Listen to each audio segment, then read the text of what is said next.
Well, before I get going, I want and say a few words today. I'd like to acknowledge the territory. I'd like to acknowledge the land on which we gather today, and that it is the traditional ancestral land of the unceded territory of the Musqueam people.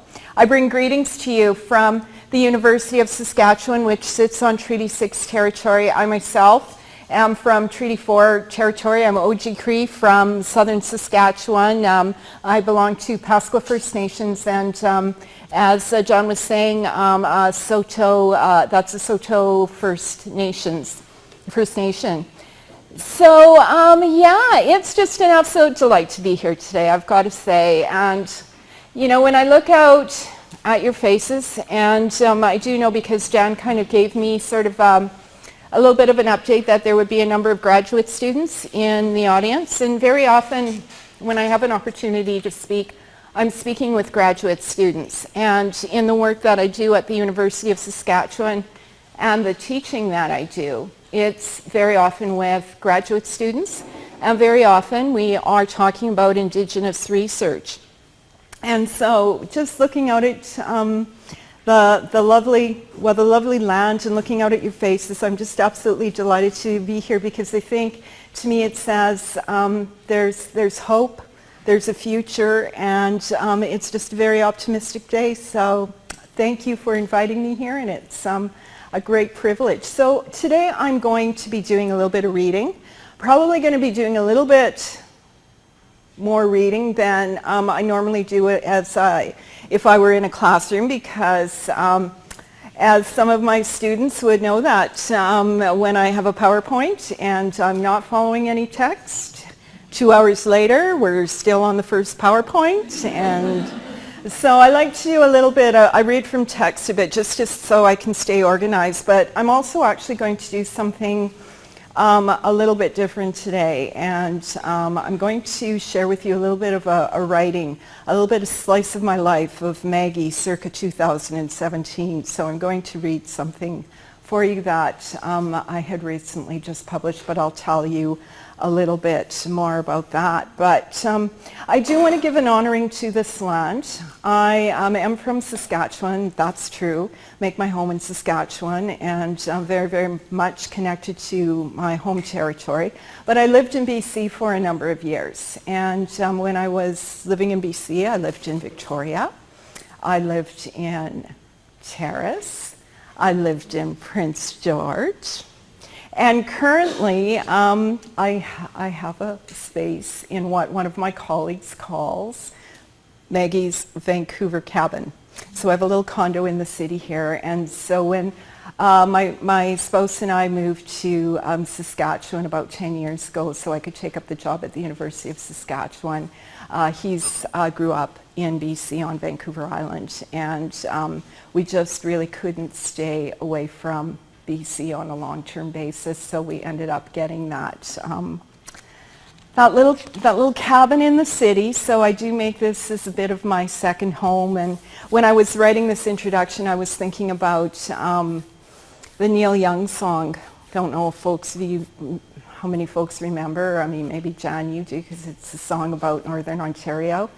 But I thought about it in terms of the West Coast, and that the West Coast is very special to me. And I thought about Neil Young's song and his words, dream, comfort, and memory to spare. So that's kind of what I think about when I think about this place and coming back. So yeah, so without further ado, why don't we start a little bit on what I would like to share with you today. So what I'm going to talk first off is something that probably I feel like I talk a lot about, but oftentimes when I'm asked to do a presentation, people do want to hear a little bit about my thoughts on Indigenous methodologies. And so I'm going to share a little bit about my awarenesses and sort of some insights that I've come to I've come to know about Indigenous methodologies. I guess that's the way to put it. And it seems every time that I have an opportunity to dialogue with with graduate students, to dialogue with faculty members, to dialogue with other researchers who are working within Indigenous research, I always get a deeper sense of awareness. So what I'm going to talk to you for the first bit is talk to you about some of the awarenesses that I have gained about Indigenous methodologies, and I think some will be familiar, some maybe not, but let's have an opportunity to dialogue a little bit, so I'm hoping that we can have time for that at the end of my talk. The other thing that I want to do today, as I mentioned, I wanted to share an excerpt from a reading. It's more of a reading, but it's actually, I would say, the spoken word because I wrote it in a way that it could be spoken. And I was thinking about whether or not to share it, but then I thought this might be a good opportunity to let's tell why story is important in our research and maybe just share a little bit of my own story. And I usually don't share too much about, kind of go in too much about my own story because usually I'm talking about the sort of, these are some of the anchors and the checkpoints and the qualities and the tenets of Indigenous research, and we don't get a lot into my own story. But I thought today, why not share a little bit from Maggie's, a little bit of slice of life from Maggie's world. So I'm gonna do that. I'm gonna share a little bit of that with you. But first, let's get rolling with the awarenesses, and let's just hope we can keep the PowerPoint congruent with what I'm saying. That's always half of the challenge. So the first awareness I would say that I've come to know about Indigenous methodologies and Indigenous research and Indigenous knowledges is that one needs to be very clear of the terms, and one has to be clear in one's own mind when they're saying, for example, Indigenous research. What is it that they mean by Indigenous research? When they're saying Indigenous methodologies, what do they mean by Indigenous methodologies? So, now this might be, some folks might have a different perspective on this, and that's okay because when I'm sharing with you, I've went to the research and I've talked to people, but I am telling you kind of what I think about Indigenous research and Indigenous methodologies from my own perspective. So it is being filtered through my experience, my thoughts, my eyes, even though it is based on a lot of other knowledges out there, and it is definitely situated in other people's ideas and thoughts, and it's situated within our ancient cultures. And so, but I do want to just put it out there. This is my kind of perspective on it, and so feel free to disagree with it. So I want to tell you first of all how I understand Indigenous research. I do not equate Indigenous research as being equal directly to Indigenous methodologies. I believe that the two are related, but they are not necessarily one and the same. What I believe Indigenous research involves is research with Indigenous people within Indigenous contexts. And within those contexts of research with Indigenous people, that could include a whole bunch of different kinds of methodologies. So maybe this will help to kind of clarify what I mean. So I see of Indigenous research in some ways as an umbrella term. And to me, Indigenous research means research that is conducted with Indigenous peoples. We know that there's all sorts of research that is conducted with Indigenous peoples. This could include quantitative research. Chris Anderson and Maggie Walters wrote a wonderful book on quantitative research in Indigenous contexts. It could be feminist research. So Indigenous research that are maybe looking at the lives of Indigenous women from a feminist perspective. Could be grounded theory. So it could be research with Indigenous communities that are coming from a grounded theory perspective.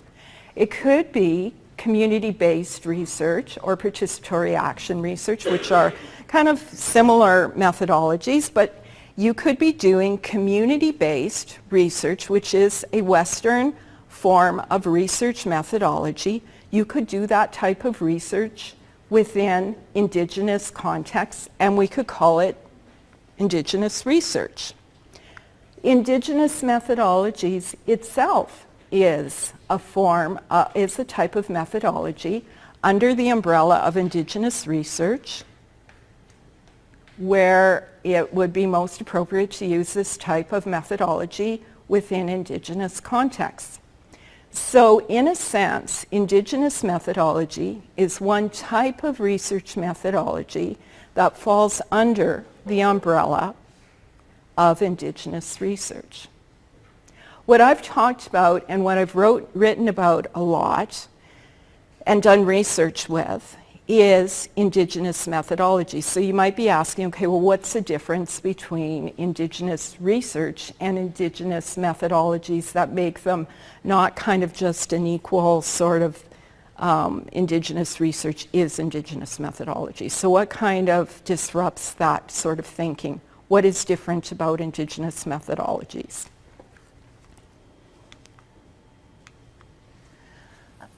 To me, Indigenous methodologies is based on Indigenous knowledge systems. So when we think about Indigenous methodologies specifically, we need to think about it as a distinctive type of methodology or methodological approach, which has, and we can use, I mean, at this point in time, I suppose we can use terms like paradigm, we could use a term like epistemology, we could use a term like a philosophical foundation, we can even use a term as theory. What I'm thinking about more is when we think about research, there's methodologies, there's two pieces. There's the thinking and the doing. So for Indigenous methodologies, the thinking or the philosophy, whatever term you want to use, is based and founded and embedded in Indigenous knowledge systems. The methods of Indigenous methodologies then are going to flow and be directed by those knowledge systems. So one of the key things about Indigenous methodologies is that in order to conduct a research project using Indigenous methodologies, you have to have some sort of knowledge, some sort of grounding, some sort of anchoring in Indigenous knowledge systems. If you do not, it is probably not the best methodology for you to use at this time. Not saying you can't learn, but in order to actually do a project using Indigenous methodologies, you have to have an understanding of Indigenous knowledges, and you have to understand of which Indigenous. Is it Anishinaabe? Is it Saulteaux? Is it, well, Anishinaabe and Saulteaux are similar, but are from the same, so probably Coast Salish. Is it Coast Salish? Is it Nahio? Is it Cree? Is it Huron? You have to have a kind of an understanding of the specific cultural context, but it is a context that's embedded in Indigenous worldviews, paradigms, epistemologies, whatever you want to call it.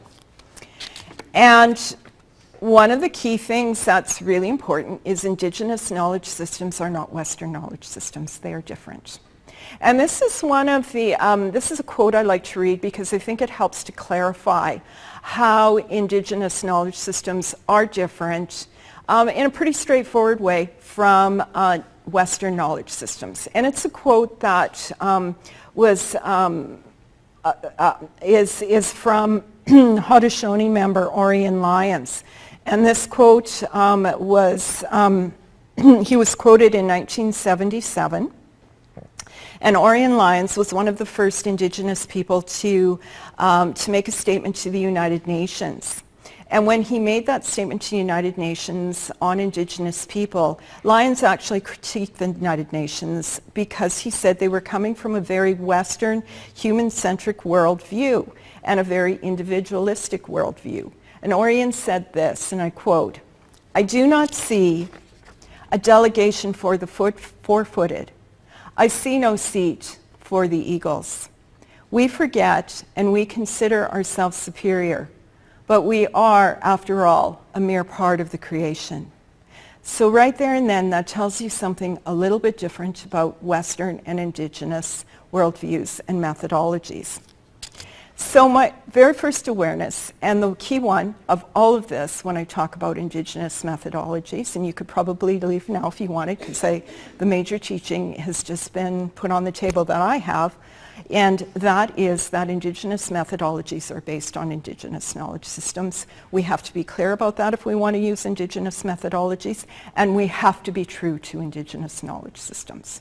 And if we can't do that, then we have to rethink our methodology and maybe use another methodology. It can still be Indigenous research, but it most likely will not be Indigenous methodologies. So the question then is, okay, if I'm using an Indigenous methodology, how do I kind of know that I'm on the right track? How would someone else know that, say for example, a project and a design that I'm using for my research, and I say it's using an Indigenous methodology, how would someone know that? Well, one of the key things is that there's going to be certain anchors or benchmarks in your research. So you will be hitting certain benchmarks as you go along, and you will know these benchmarks to be true because you are actually being guided by Indigenous knowledge systems, and all these benchmarks are embedded within the knowledge system. So you will know this to be true. You will also be able to have gone back to other people who have done research before you using Indigenous methodology and see these benchmarks as evident. If you're a faculty member and you're charged with the task of working with graduate students, or you're an external examiner and you're examining a PhD that says it's using an Indigenous methodology, these are some of the anchors or the benchmarks you should be looking at. So what are they?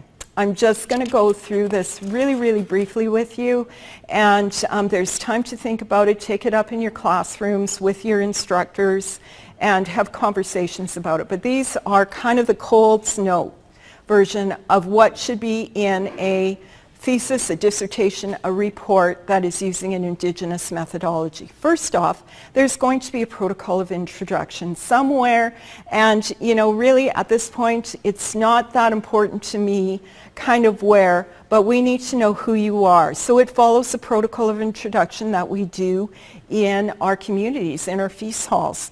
We introduce ourselves, we tell about our kinship, we tell about our connection to our culture.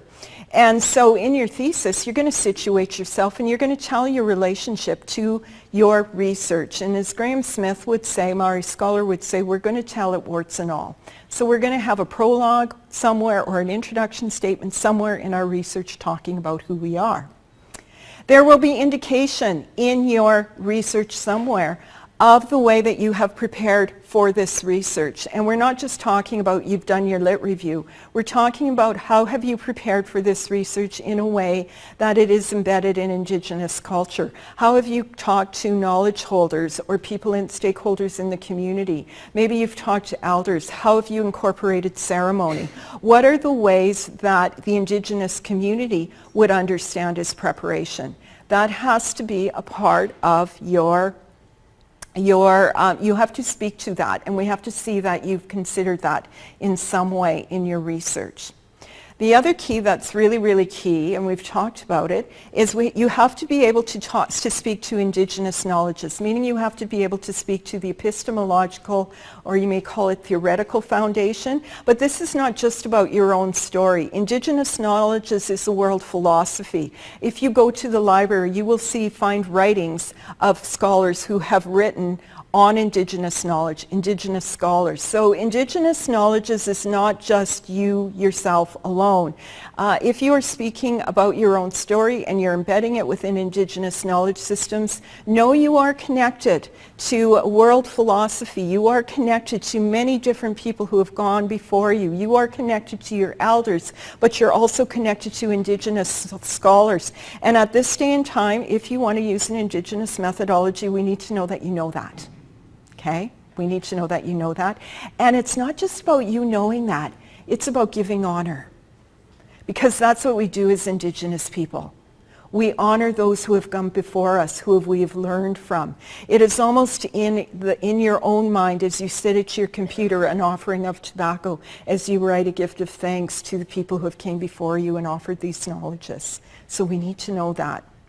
We need to know about ethics. All research within university context needs to be ethically approved. We know that yours will need to be ethically approved. But you are also going to have to speak to ethical considerations of doing research with Aboriginal communities and peoples in specific. And I would say go to Chapter 9 of the Tri-Council Policy Statement on Ethical Engagement.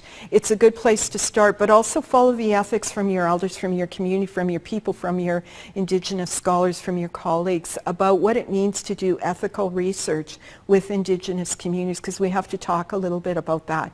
If we were in Nova Scotia and you were doing research with the Mi'kmaq people, you would have to go through the Mi'kmaq Ethics Watch. I'm not too sure in BC, I'm out of the loop. I'm not too sure if you have to go through a specific Indigenous ethics protocol, but you might. It's something that is not uncommon in universities. So you need ethics. That story is going to be foundational. Your story, but also the story that you are seeking from others so that you can find out more about the question you have in mind. And one of my supervisors, I had a co-supervisor when I was doing co-supervisor arrangement when I was doing my PhD, and Leslie Brown, she had said, always remember, Maggie, in Latin, the word data or datum is gift. Okay? So when I think of collecting data, I'm thinking of gift. It is a gift. And it is a gift of story that you are gathering, you are hearing, you are being honored to hear. So treat it with the respect of someone giving you the gift of story.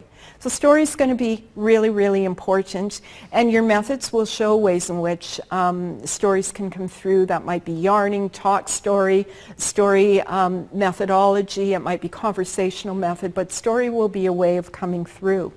The interpretation and the insights, the meaning making that you get from your research will come through an Indigenous theoretical lens. So when somebody's reading the findings, if you want to call it, of your research, it's going to feel Indigenous.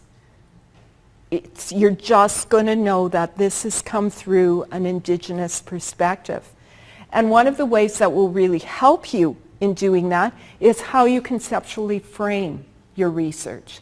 So there has been so many wonderful works by graduate students in the last 4 or 5 years, and I've had the pleasure of being an external examiner to do metaphorical conceptual framing.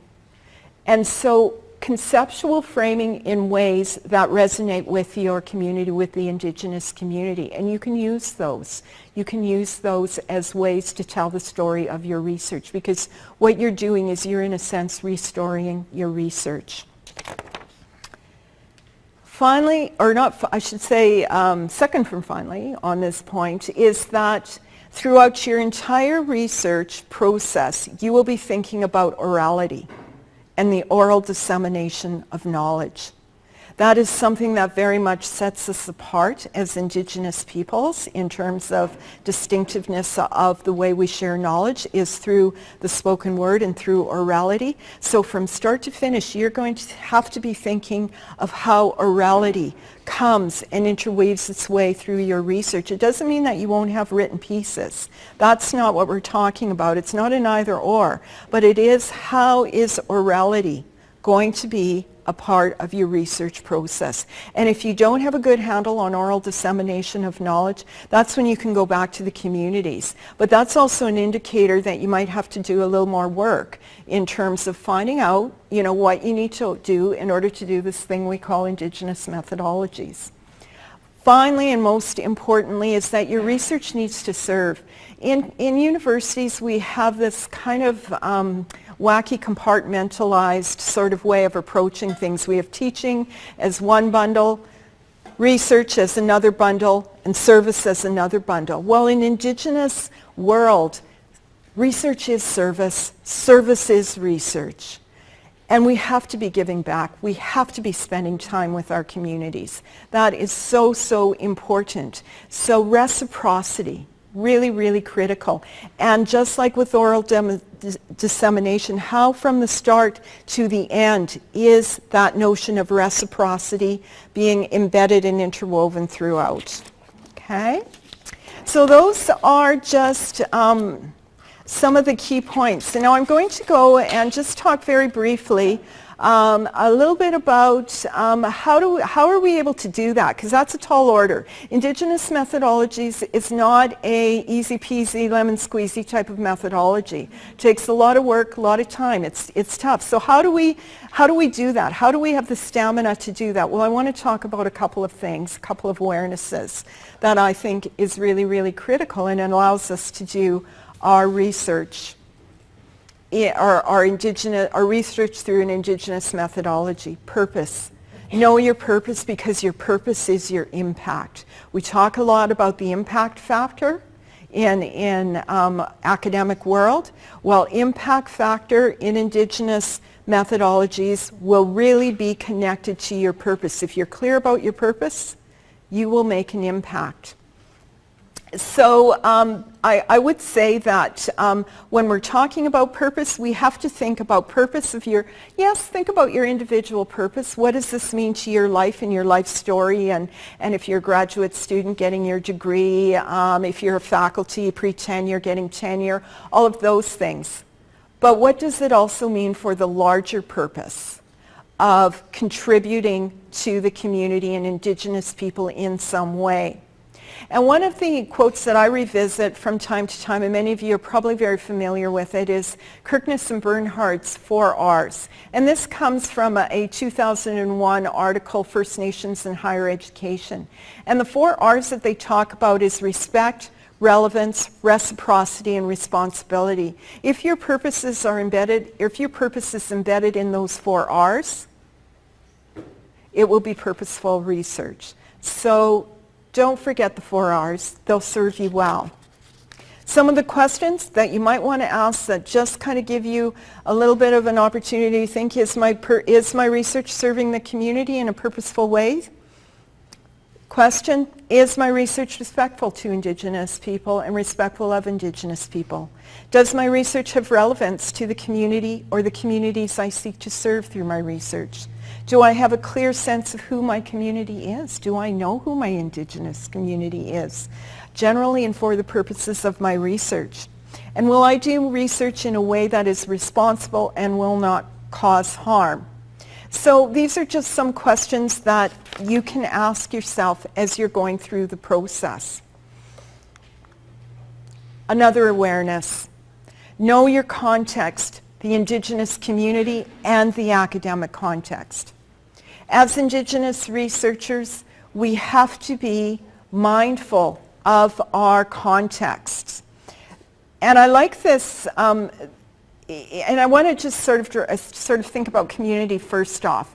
And I like a quote that was put out in 2004 by Cree scholar Willie Ermine, and he has written a lot on ethical spaces, but this was a quote that came from one of his writings with some other folks, and he defines community. And I want to read how he defines community, because I think it's a really good definition for community, Indigenous style.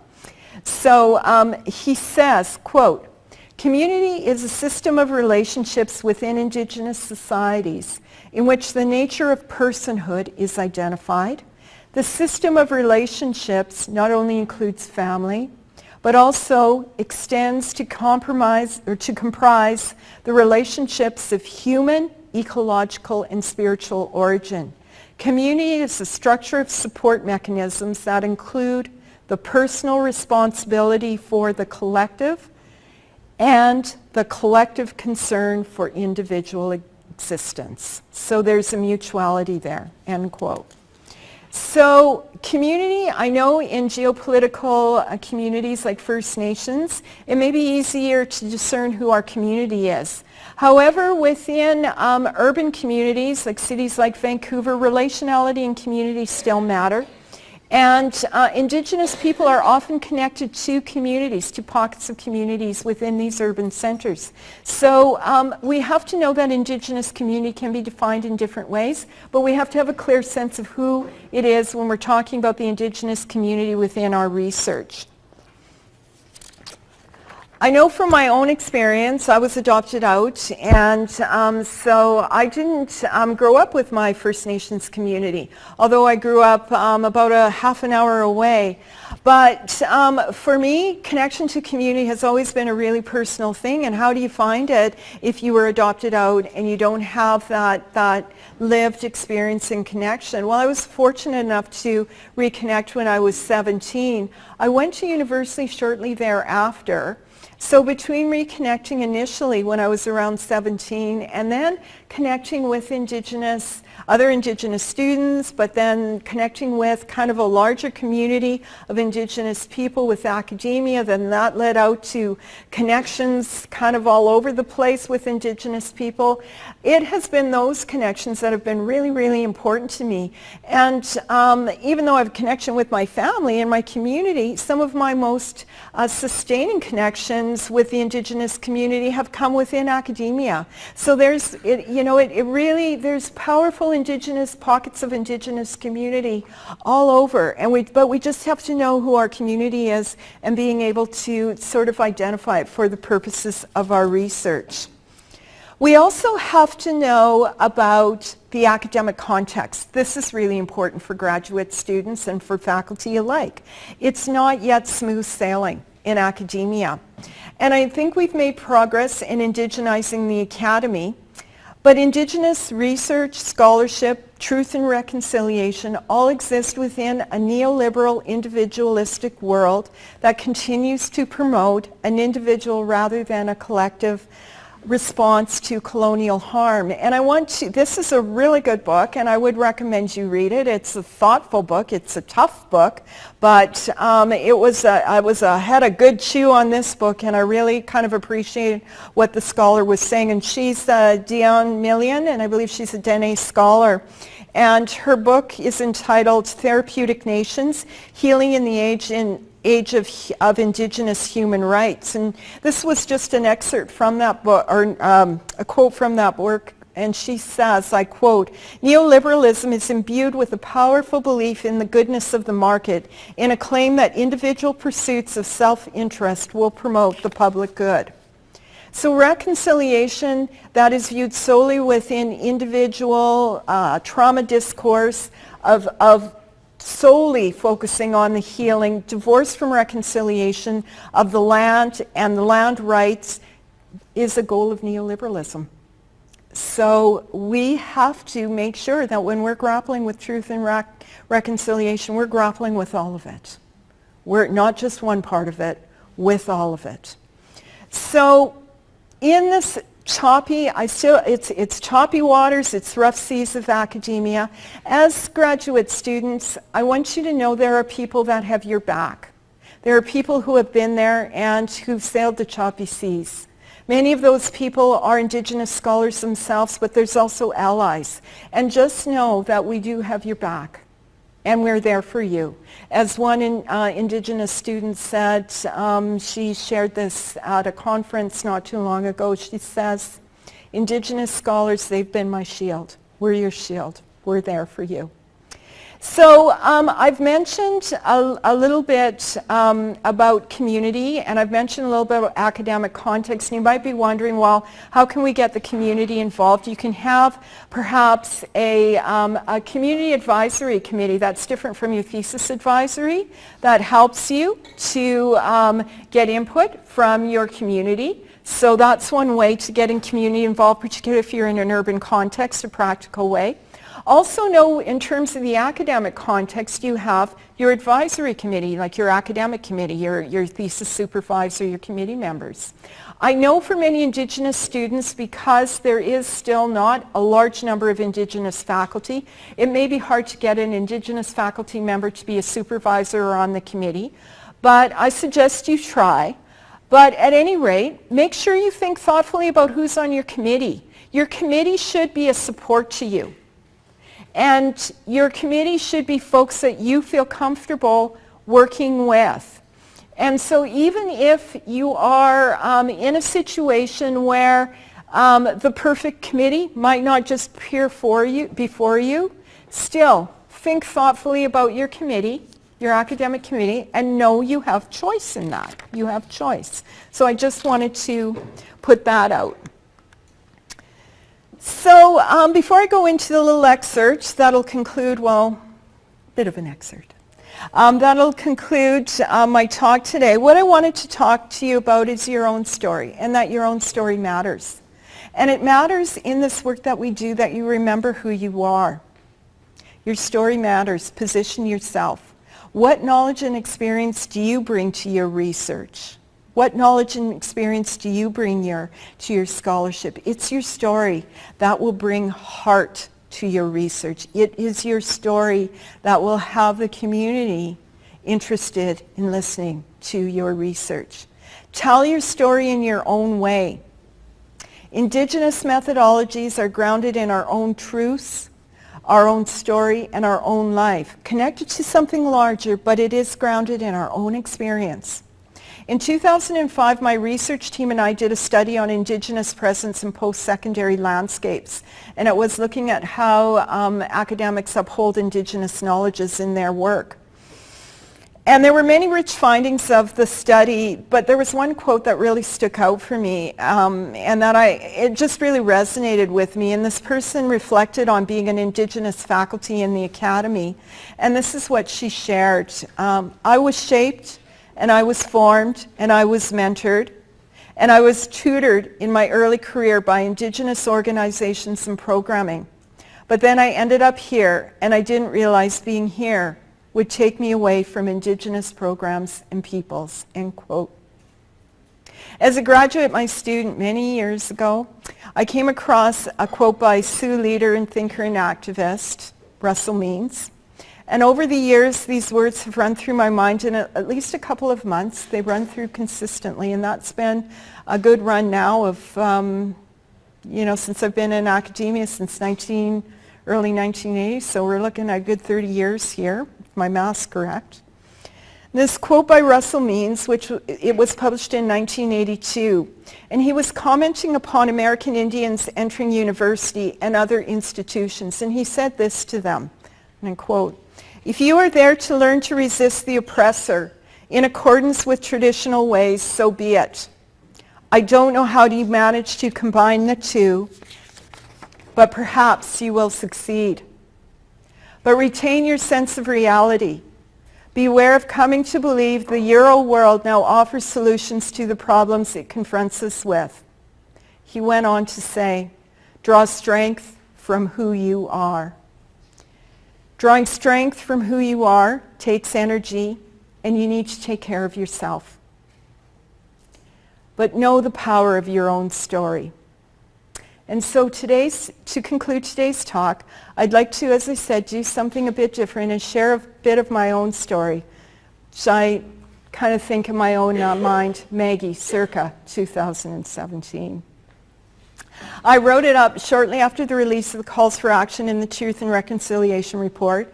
It's not explicitly related to TRC, and yet TRC was very much on my mind when I wrote it. But it is about my own story. It's now published, but this is the first time I'm going to call it orally disseminating it, because rather than reading, you're going to be listening, and I'm going to be reading it to you, and I wrote it as if I would speak it. So I'll conclude with this, and then hopefully we'll have time for a little bit of a chat and conversation. But first, I'm going to take a little sip of coffee. Right on. Haven't spilt it yet. All right. This starts off with a quote by Joseph Campbell. "People say that what we're all seeking is the meaning for life.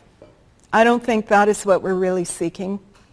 I think that we're seeking is an experience of being alive, so that our life experience on the purely physical plane will have resonances with our own innermost being and reality, so that we actually feel the rapture of being alive," end quote.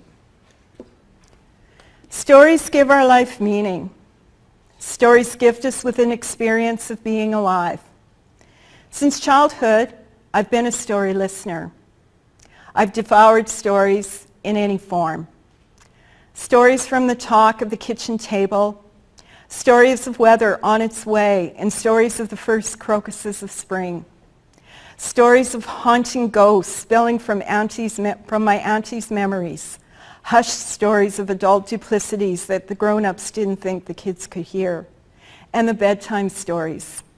I love the eclectic bedtime stories that either Mom or I would read. Stories that would entrench in my imagination a diverse crisscrossing world of Jean Valjean and Rapunzel. Too young to unpack Rapunzel, I saw her as a girl with a broom and options for letting her hair down.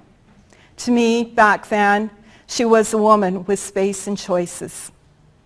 The stories of my childhood ignited a spark, an early flash of a budding social consciousness. I return to these stories. We return to our stories because they tell us who we are. I started in this world as a story listener. At 3 months of age, my parents adopted me. I grew up in a white rural farming community but was not born to it. I was born in Saskatchewan and raised there. I am Cree Saulteaux. From the start, I knew I was adopted, but I didn't know about the first 3 months of my life. I did not know where I came from, nor did I have an inkling of how my identity was interwoven with the social, political, and economic narrative of my country. But I knew there was a story there. I share this with you so that you know why stories loom large for me. They always have. With a curiosity embedded early in life, prompting an insatiability for story, it is no wonder that I became an academic. Academics create, channel, receive, and involve ourselves in story all the time. Teaching and research is not possible without chronicling knowledge through descriptive accounts relevant to life. As an Indigenous academic, without story, there is no academic me. As Cree scholar Sean Wilson says, research is ceremony. Story is ceremony. The narratives we share with others and those we silently hold in memory compel me. Increasingly, I am ensorcelled by stories and animated in the moment happening in the presence of companions. Story as event. Story as relational. Story as a moment. And because I'm an Indigenous prof, oral stories of our deep cultural significance. This meandering commentary is a story in itself, with some bookish bits woven within. It is the sharing of my recent thoughts on story is happening and a word or two about Indigenous oracy in the Academy. August 2017. I had one of those stop-in-your-tracks reckonings as I was sitting in a Kitsilano cafe on an unimaginably beautiful Vancouver, BC morning. It struck me that in an effort to streamline my academic life, it was beginning to mirror the advice I was giving to my research class on developing a well-crafted research question. Keep it narrow, focused, and achievable. My intellectual life was feeling algorithmic, with an absence of soulfulness, and I knew that action was needed. I was not in the midst of an interpersonal crisis, but was experiencing an intellectual craving. In the past several years, I noticed a domesticity settling in, and like Leonard Cohen's Bird on a Wire, I could not longer tell if I was free or caged. The remedy, I knew, meant resuscitating my natural inquisitiveness that brought me to academia in the first place. Reigniting my curiosity meant returning to story. Story would breathe life into the flatness, but I needed a strategy. My plan was modest and achievable. I would select a book, wake up at 6 in the morning, make a coffee, and read a chapter. After finishing one book, I would straight away start another. Over the year, I read books, lots of books, academic books, books from popular culture, all kinds of books. They were mostly nonfiction, but within each book there was a story woven throughout. I like reading, so it wasn't a drain. At first I noticed that I was reading for content, but then somewhere by October, there was a shift. and I noticed that I was falling asleep at night anticipating my morning reading with the author. After my sunrise reading, I shared the ideas and stories with my spouse. He's also an academic, and the stories came alive. My morning book reading shift from a cerebral exercise to a relational happening, and it became a morning ceremony of sorts. Events, happenings, ceremonies. I began to think about what they meant in my life. I thought of ceremonies in both my Indigenous and European culture, sweat lodges and baptismals, powwows and fowl suppers.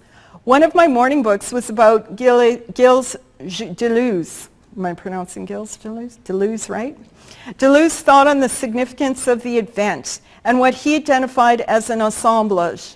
The Deleuzian perspective of the event, as articulated by James Williams, is openness and chance in the present. It is guided by the future and the past, not assumed as burdens, but welcomed as gifts to be worthy of, end quote. From my understanding, the Deleuzian event is about the merging of past and future in a present moment of connecting, merging, becoming.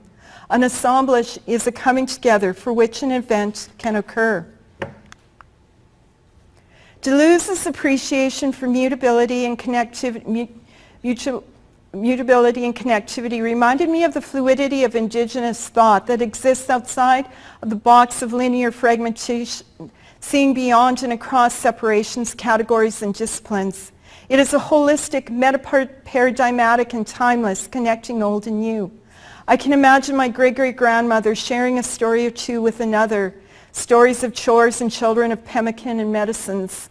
It is assemblage, and Kokum is careful with stories and words because she knows what Cree oral historian Winona Wheeler reminds us, quote, words have power, have great power.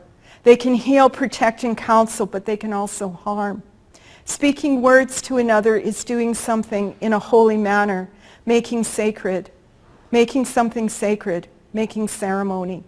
I imagine Kokum speaking, sharing story, choosing words, discerning, nodding, intonating. Words matter because they sustain relationship and keep communities together. Story, Indigenous style, is relational, animated, oral. And yet, I sit, my fingers pressing lightly on my keyboard. I am writing. I am an academic. Academics are conjurers of the narrative. I'm writing now because as an academic, it is what we do. My currency beyond all else is the written, published word. Knowledge on paper, expository writing. Academics explain and use the written word to provide evidence. The term publish or perish is ingrained in the psyche of the Western world academic. Published writing is what counts, and it is what is counted. We need to honor the written words, but I'm also an Indigenous academic. My bloodline summons connection. I work in and through Indigenous knowledges. My scholarship demands that I respect orality as a relational encounter that my community requires. We need to honor spoken words.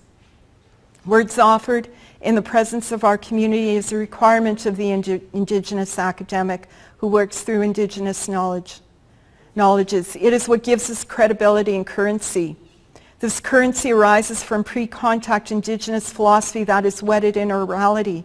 This is recognized and affirmed in 1997 Canadian Supreme Court decision on oral testimony in Delgamuth versus British Columbia. In reflecting on Delgamuth and the oral testimony given, Chamberlain writes, quote, for the Gitxsan, that Duke Mary Johnson performed was proof of the truth of the events it described. That is to say, the storytelling tradition itself, with its stylized language and its ceremonial protocol, was its own guarantor of truth, end quote. For Indigenous people, oracy is fundamental in knowledge dissemination and truth claims. Oracy and the relationship it creates and sustains remains primary to Indigenous culture. Without its due recognition, a shadow is cast upon indigenization as put forward by universities. Canadian universities' abstract language of indigenization, decolonization, and reconciliation are molded to align with the language of institutional plans, strategies, and mandates. Words, words, words. Times it feels like Polonius and Hamlet trying to figure it out. Coyote dances across my keyboard. The trickster with a secret smile raises a brow. Maybe there is more than parched words in the full story. I think, yes, there is healing words, felt words, meaningful words, trustworthy words. This is also a part of the story. Narrative gives space for transformative possibilities in teaching and learning, and story is implied in research discovery. This includes quantitative research where we know that behind every statistic there is a story. Story is a powerful communicative event. It is the sharing of story, the witnessing of story, and the learning from story that the Indigenous elders knew held the potential for shifts in consciousness. This is a transformative shift that first happens in the performative testimonial space that is viscerally known in the relationships that embrace story. For me, as critical educator, this is where social justice starts. Story is how we will decolonize teaching and research. Story is how we will decolonize the academy. It is spring 2008 and the academic year is coming to an end. The conversations, connections, and stories of this past year flicker and move through my mind as I conclude this commentary. I close with a thank you to my students for allowing me to see that although we may live in a world full of birds on wires, birds we still are. And to all who have gifted me this year through morning book dialogues, women's assemblages, office talks, and Skype calls, and the generosity of spirit as you found my rambling emails in your inbox, you've kept me engaged. You've reminded me that story is ceremony. Miigwech.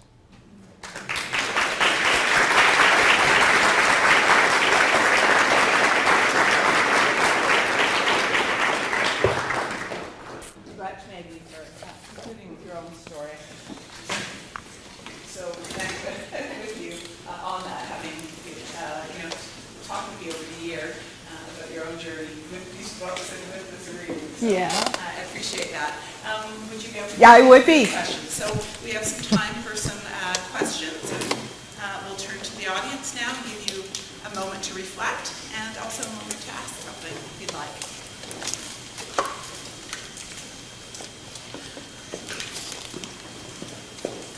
Wow, it's quite a bunch. Shirley, one of our graduate students, yes. Where can we find this new article published in 2018? Oh yeah, it's actually a really good little. It's an online article or an online journal. It's called Learning Landscapes. It's put out by. So the article's called A Story in the Telling, and the journal is Learning Landscapes. It's and if you just Google that with my name, you'll find it. Yeah. Yes,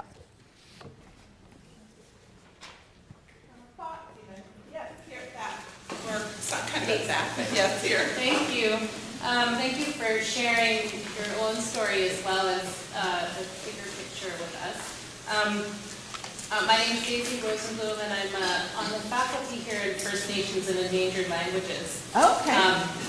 So I'm a non-Indigenous scholar who works very closely with Indigenous communities. And I have a separate question about that, but my most pressing question at the moment is about what kinds of advice you give to graduate students who are Indigenous, who are in departments and disciplines where the kind of theoretical architecture that they're being taught is deeply colonial and Eurocentric, such as an anthropology department, and how they can navigate that, or how I can help them navigate that, so that they can hold on to the research that they want to do and find a place for it within a system that's like that. Well, first of all, just to give you the context, I'm actually in a kind of a privileged position because the department that I belong to in the College of Education, I belong to the Department of Educational Foundations, and there's 12 of us and 5 are Indigenous. So it's, that's a very privileged position at this day and age to be in it's a mainstream, like it's not an Indigenous specific department, and there's a large number of Indigenous faculty. And so I, in a sense, it takes me a while to sort of empathize with, again, with students who are working in departments where they may be only, one Indigenous faculty amid, 30 people kind of thing.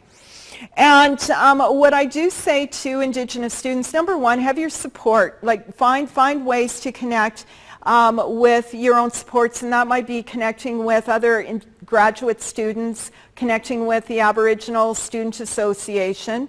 So that's one piece. Just have somebody you can talk to who might have an understanding of what you're going through because they might be going through that in other departments.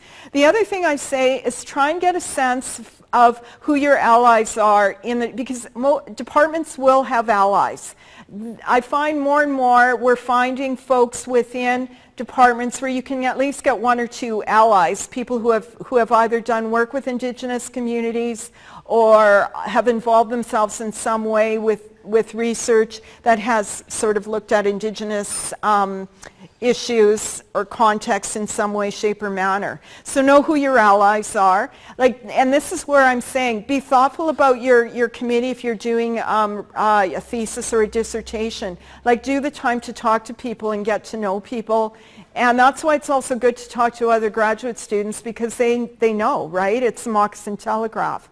So there's that piece of it. And then there's the other piece, and also I say go to conferences. Or, if there's a conference, AERA has a pre-conference day that's connected with Indigenous. I go to a wonderful conference every year. It's the International Congress of Qualitative Inquiry. It happens every year. It's on methodology, and we have a pre-conference day that's devoted specifically to Indigenous methodologies and Indigenous research, and people just form really solid relationships. So that's what I say. In terms of busting the paradigms or, sort of trying to punch a hole in kind of the gaze, the Western gaze, that's tough. That's a really tough one because as academics, we know we hang on to our gaze pretty tightly because in many ways that's our currency. So that's where I have to do my work as an Indigenous faculty member, and allies have to do their work in terms of really advocating and pushing for what does Indigenous scholarship mean, how is it connected to Indigenous methodologies, and if you want to indigenize the academy, it's non-negotiable. You've got to come on board. Otherwise, it's not going to happen, but that's when it takes your higher-ups to come down. We're very fortunate, have just saw some really movement at USask with some of the, at the provost level saying this is important and we have to really think it through because we can't just say that, oh yeah, we're doing Indigenous research, but it's gonna look like Western research. Or it's going to look this way that we understand. It's going to be Indigenous research on our terms. A lot of what I get is that people want to say, oh, it's just community-based research. No. Indigenous methodologies is not community-based research. They're aligned, but community-based research comes from a Western epistemological perspective that involves the community. Indigenous methodologies does come from perspective that involves community, but it comes from a foundational basis that is grounded in Indigenous knowledges.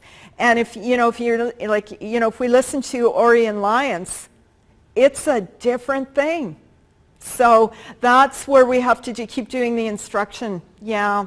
So that's what I say. No, there's people out there, but also make those connections, go to conferences, get support because it's really those relational supports that's going to kind of get you through and be able to advocate for yourself because in Indigenous research, the advocacy piece, being a self-advocate, being a Indigenous scholarship research advocate, they're all come part of the parcel. Did you have a second question or? I do, but there's a moment of silence. We'll come back to. Yes, here. What kind of research here? So we just say thank you for welcoming us to space. We're from South Australia. Oh, welcome. So I'm here with Auntie. I'm in my final stage in my PhD studies. Congratulations. And this is one of the Indigenous elders from South Australia. Hello. Lovely to meet you. Oh, thank you. Well, From me, personally, it's not my territory, but welcome. It's lovely to have you here.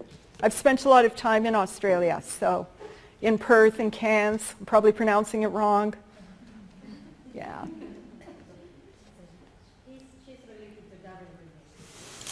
Oh, yes, so he'll be here in January, yes.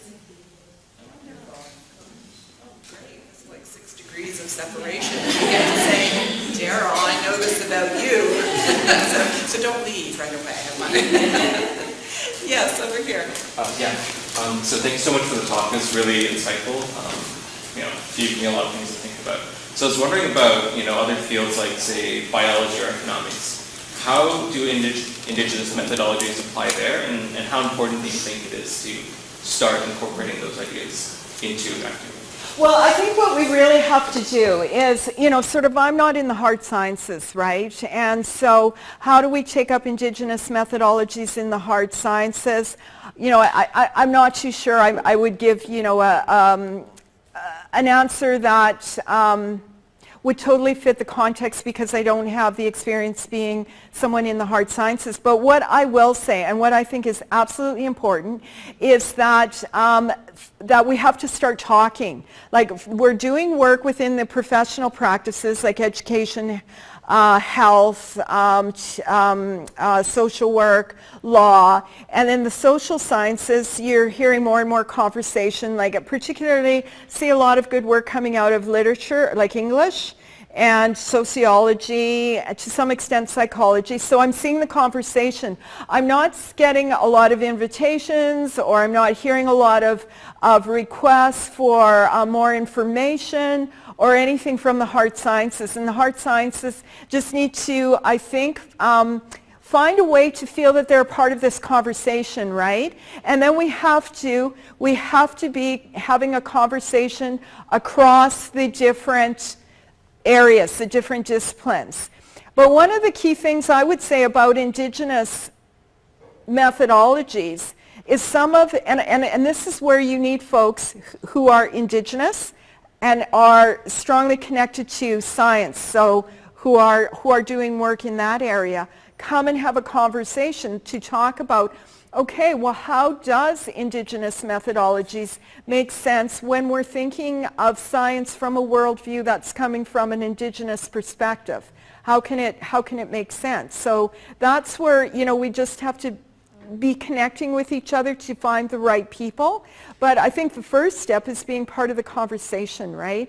The first step is just, you being here is one of the first steps, and we just have to keep talking and be having these conversations, because otherwise, but can I say to you, this is how it is. So if you follow this, there's the checklist. If you just go Google on, and this is how indigenous methodologies applies to the hard sciences, there's nothing that really exists because it's so emergent still, right? And so it's kind of in that sense really cool, because it's a time where we're really sort of thinking about scholarship in new ways. And we're thinking about doing some paradigm busting. I mean, and we haven't done that in a long time. And so, are we capable intellectually? Do we have the wherewithal to be able to do this? Because it is really asking, Indigenous scholarship is putting forward to universities in Canada the great intellectual kind of activity. Can we think in different ways? Do we constantly go back to what we've done before? Yeah. And that will be Maggie's part 2 lecture when we invite her back. As you can see. So yes. To kind of follow up on that, if you have, what advice or thoughts would you offer that we're still, as Indigenous scholars, we're still being pushed to justify and validate our methodologies against or in relation to the Western Eurocentric. Western, the word itself is problematic, because I'm Western, you're Western, but we're not recognized in these dichotomies. So how do we stand strong and stop that and say, no, I'm not going to justify myself in relation to Foucault or Gambit or any of those and say that our Indigenous methodologies are valid because of that, and just that they're valid because they're valid. Well, you assert it, right? You just assert it. And if people are really, and if you're working with faculty members who are really concerned about the literature, then you go to the literature, and we have a canon of literature right now by Indigenous scholars that speak specifically around Indigenous knowledge systems, and you go to the literature if that's what they need. But you just simply assert it. And that's where the question about, well, how do you do it when you're the lone person asserting it and you don't have, support or someone's in your corner, and that's where you have to kind of do the relational work to find out who is in my corner, how can I have that person be a part of my team. But I do recognize it's easy for me to say, right? When a lot of you, the statistics really sort of troubling.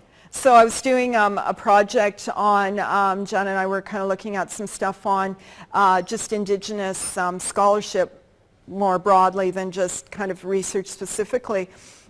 But I did a little bit of research on where is the Indigenous professorate at today in 2018. So apparently in 2006, and this is according to COT, so the Canadian Association of University Teachers, and they got the information from StatsCan, or they got the information, but I got the information from a COT publication, that we were 1% of the Canadian professorate. So Aboriginal academics were 1% of the Canadian professorate. 2016, 1.4. And 2016, and we're talking indigenization, we're talking about decolonization, less than 0.4% increase. So there's a real problem there, right? And it's not just about recruitment. It's about retention. We're not keeping Indigenous scholars. They're not getting through the ranks so they can stay or want to stay.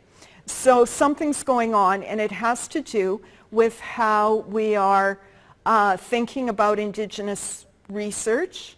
For one way, I think we're thinking about Indigenous research in a really kind of mainstream way, and that's just closing the door on Indigenous scholars who are thinking about research from a very Indigenous way. And so they're just, I can't deal with this anymore, I'm gone. Or they're, and the numbers are showing it. Less than 0.5%, less than 0.5% in 10 years. It's not a good scene. So we have to figure out how to do it on all sorts of levels, but on a very individual level, it's just, if possible, find out who your allies are and just claim it. And then if they need the publications, if they need the citations, go to the library and get the citations. Do whatever you can to make your claim. Because nobody will believe it's just my story anymore. Like, we have to really, we have to argue the case, yeah. President.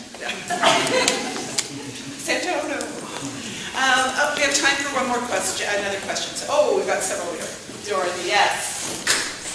My name is Dorothy Christian, and I'm Chicago Excel from the Interior, and I just completed my PhD here at UBC. Congratulations. Thank you. It's been a year now. I have a question in terms of, just as a segue from what you've just discussed. What do institutions need to do to support, like what has to change administratively to retain Indigenous faculty? Well, first of all, to me, you're the future, right? In Indigenous, people who've come today are the future of the 21st century great Canadian university, you sitting here, because you know that this is important.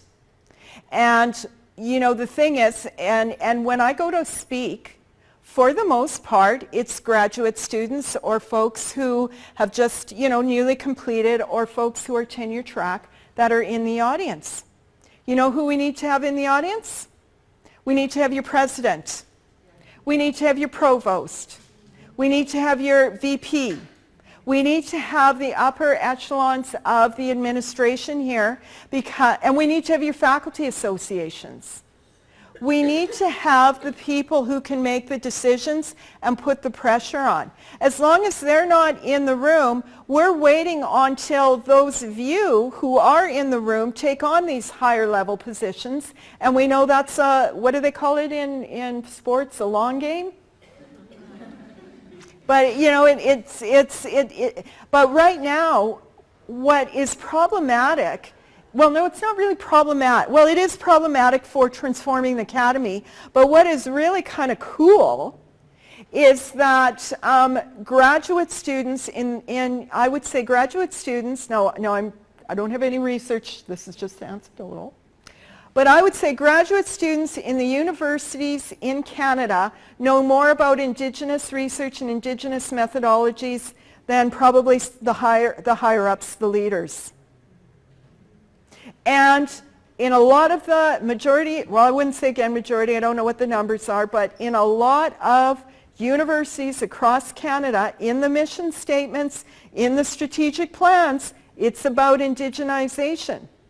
So how do you move forward with indigenization if your leadership doesn't have a good understanding what it means, right? And so that's why we have to have everybody at the table. But I mean, this is like the fact that graduate students are participating in these conversations, to me, is really empowering. It's like, because this will be, sort of the discourse of the coming next 10 years. But at the same time, if we want to do something now, we've got to get the stakeholders in the room. We really do. Yeah. We have time for one more question. I'm going to finish here. Thank you. My name's Nicole. I'm Métis from Saskatchewan. I actually went to U of S and did an education degree there before your time. And now I'm at SFU. I'm in psychology. And I'm only Indigenous grad student in psychology. Okay. But I was wondering about your thoughts on recruitment. Because the only change in our department has been when they're having Indigenous students in the department. And now I'm allowed to learn. About recruitment of students or faculty? Students and how we can do a better job of it. And also, if you think it is one avenue to make a change in the department. Well, I do think that there needs to be, there needs to be work on recruitment, both for students and for faculty. But one of the key things that Indigenous students look for is Indigenous faculty. So we can't separate them, right? Recruitment, retention, Indigenous faculty, and students, they're bundled, right? And so we have to work on that. Plus we have to, it's an educational piece in terms of really, if we want to indigenize the academy, there's a lot of educational work that we have to do in order to get the word out what indigenization is about and what it's going to, because you can't just say, like, the thing is, to me, from my perspective, we can't just say indigenization and poof, it happens. It's going to take time, money, resources. It's going to take human capacity. It's a long-term plan, but we have to get started today if we want to move in that direction. So there are a number of pieces, but one of the things that it starts with is with departments saying that it matters. It has to matter. And the way that, the way that departments understand that it matters is when, sort of they hear it either from their faculty association or they hear it from their, their deans. They hear it from their provosts. It has to come from people saying this matters, and because it matters to our institution, it's going to matter to your department. And when we say matter, that means you have to have at least 2 or 3 faculty that are Indigenous. And you have to have a recruitment plan for engaging Indigenous communities, engaging Indigenous students. So, it has to come be that explicit. How do you change people? Well, I don't know, 10 years ago, when I started talking about Indigenous methodologies, Sean Wilson's book was out there, the Steinhauers, maybe a couple of others. Not very many people were talking about Indigenous methodologies. Now it's for in education, I would say in health, in law, in social work, and in a number of sort of the disciplines within universities, it's a viable option. So you just keep talking. You don't let it off the radar screen. You just keep talking. It's like when I come out and talk, it's like, oh my God, hasn't everybody heard enough from me about Indigenous methodologies? But part of the reason why, I love coming out and talking to graduate students. It's great. But part of it is I continue to talk because that's the way you keep it on the radar screen. You just don't shut up about it. I call myself the broken record. Yeah, and you just have to let it keep skipping. You just have to keep doing it, and that's kind of the energy, because that's how you keep it in the consciousness of the university.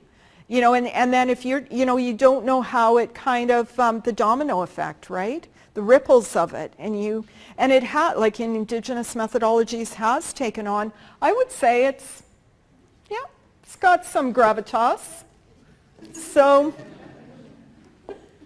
we started with me talking about, this really wouldn't be about karaoke, we weren't going to go into karaoke, but really when you talk about the metaphor of the broken record, it was a form of karaoke. I guess in that way, and I really want to say Chi Miigwech, a big thank you for you sharing or building our awareness. Through talking through these kinds of awarenesses, that for all of us, building that for us, and I think that's been very important.